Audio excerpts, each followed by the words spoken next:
we can always choose the story that we tell, the stories that we tell one another, whether it's where we're from or the NGO that we're working with, whether it's related to the couples therapist that we're connected to, the group that we're trying to form, new groups.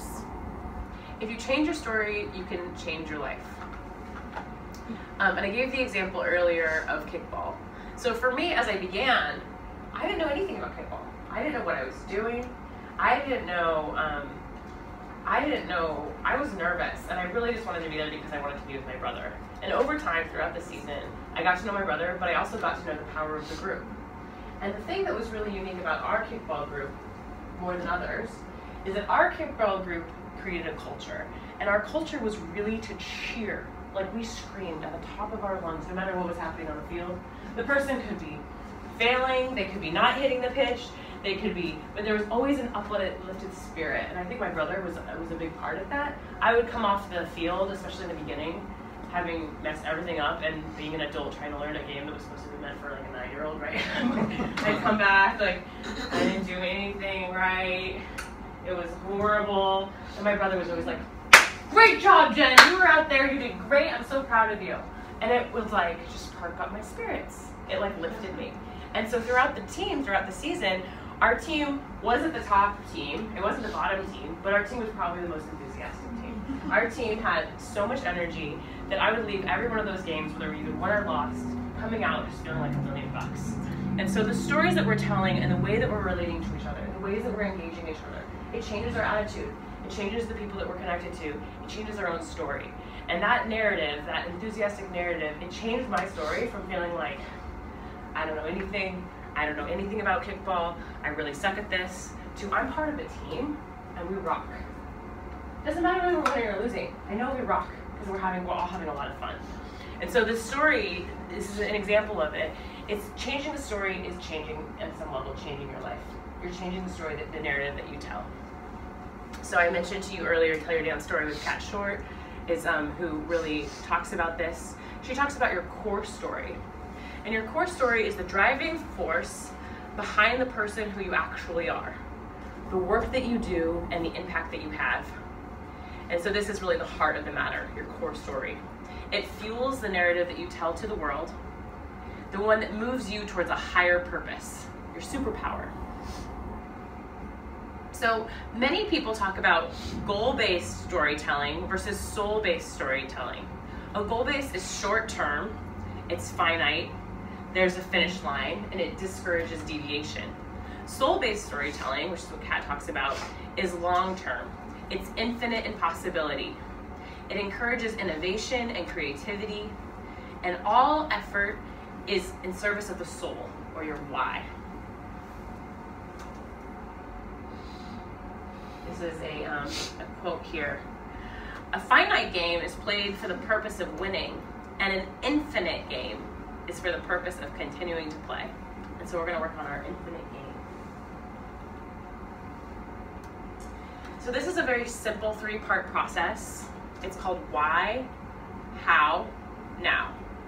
And it's actually very easy to remember. Sometimes I'll be thinking about it throughout my day, my why, how, now. The why is why we exist. What is our purpose? What is our reason for existing? The infinite possibility, the core story. It's also going to be, why are you passionate? Why are you excited about groups? What is the meaning of the group for you? What does it offer to your clients? Why is it valuable? The how is what you're currently doing. So your current practice, how you're working with people, how you're working with individuals. What you're doing currently in support of your why, your current business, your current job, your current role. And your now is that funnel piece that we talked about earlier, is where you want the person to go. So why you exist, what you're doing, and now, where you want them to go. How can they help you? What is the current goal that serves your why? Your ask, how someone can help. So the now could be as simple as, here's my business card, please contact me later. It can be, I'd love to give you a free consultation and do an intake and see if you're appropriate for my group. It could be, I'd love to tell you more about my growing clinical practice if you'd like to become a partner in my business. The now is the next step of where you'd like your pitch to go, where you're really getting them to step to.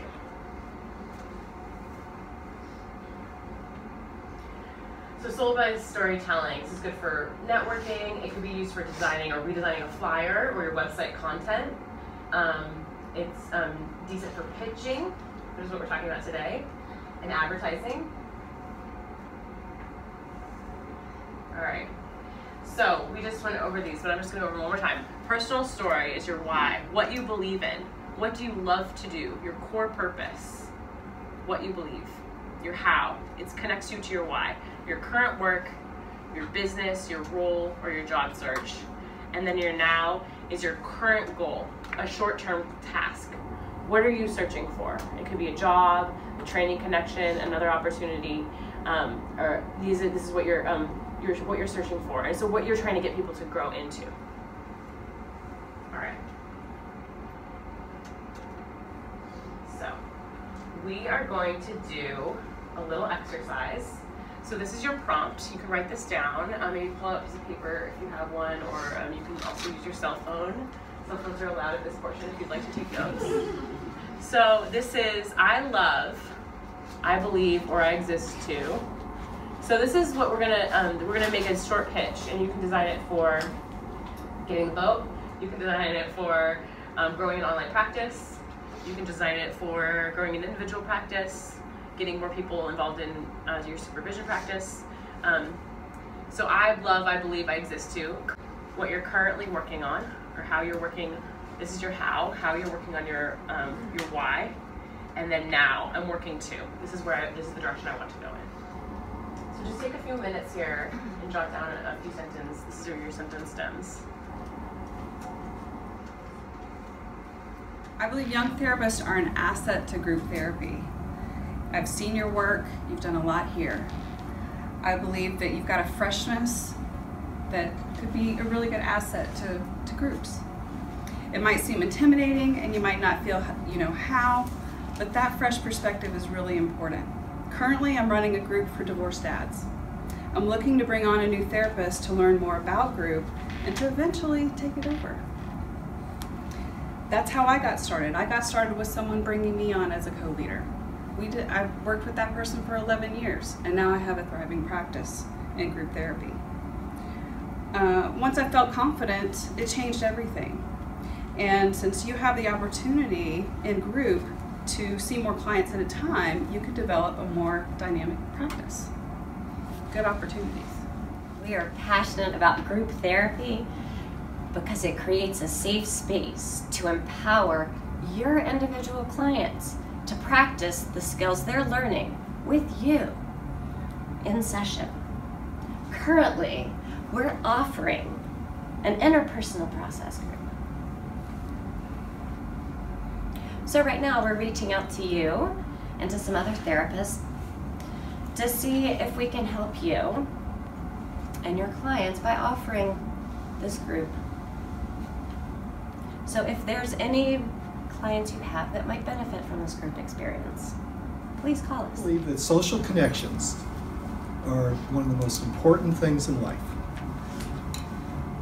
Yet technology and social media is driving up anxiety and isolation. We are losing the art of true connection. In group, we connect with each other and learn how to create deeper connections outside a group. There is an existing group currently growing together, building true personal connections. We are looking to expand the group, and we invite you to participate. We believe groups can be transformative by increasing an awareness of self and others. They are a social laboratory where people can learn to increase their capacity for connection and intimacy, and they will lessen their isolation. Therapists run groups and provide a space for people to practice new behaviors and new relationships. There are different types of groups, like support groups, structured skills groups, and interpersonal groups. One of the ways to learn about groups is through AGPA. Good morning. The Atlanta Group Psychotherapy Society is an organization that recognizes the profound power and effectiveness of group psychotherapy. We believe strongly that certain types of therapists are drawn to this type of work, and AGPS provides an opportunity for like-minded therapists to connect, share knowledge, and foster community and support for one another. We offer professional development and training events, as well as opportunities for networking, advertising, referrals, and social connection. We will be holding a networking event this summer and would love for you to join us. So come check us out and revitalize yourself and your practice by joining our fun and vibrant community. For more information, you can check us out at atlantagps.org.